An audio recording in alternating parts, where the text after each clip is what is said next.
Nous allons travailler maintenant sur la puissance d'une matrice d'ordre 2.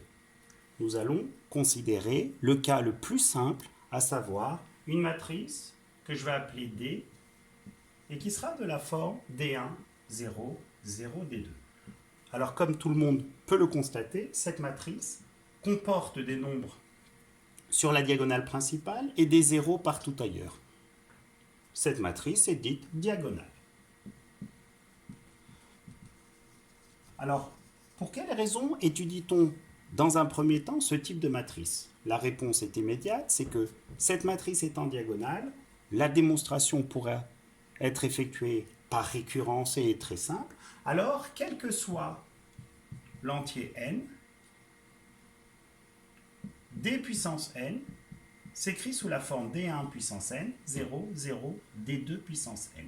Juste pour information, toute matrice non nulle, c'est-à-dire celle qui ne comporte pas que des zéros, si on l'élève à la puissance 0, elle est égale à l'identité. C'est une convention, ici c'est l'identité d'ordre 2 qu'on note I2. Donc, très facile, vous pouvez prendre votre temps, démontrer ce résultat par récurrence, il est immédiat. Comment faire alors pour déterminer la puissance d'une matrice non diagonale? Alors pour cela, on va traiter un cas très particulier. Si jamais votre matrice A, dont vous cherchez la puissance, s'écrit sous la forme P, D, P-1. Attention, P étant une matrice inversible, d'inverse P-1 et D ayant la particularité d'être diagonale.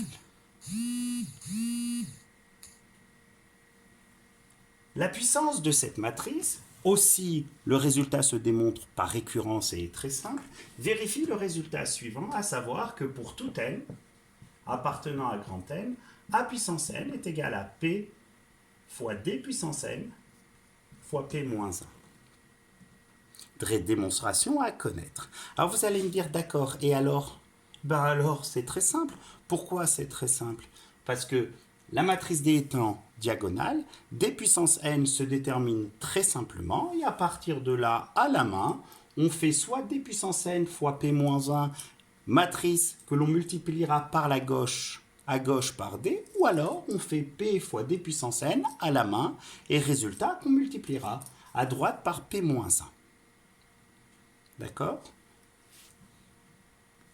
La question que l'on se pose, du moins c'est celle que je m'étais posée à votre âge, c'est bien beau ce que vous expliquez, mais comment faire pour écrire A sous une forme très particulière, à savoir une matrice fois une matrice diagonale fois la matrice inverse de la première? Alors la réponse, vous l'aurez bien plus tard si vous effectuez des études en mathématiques, c'est ce qu'on appelle diagonaliser une matrice.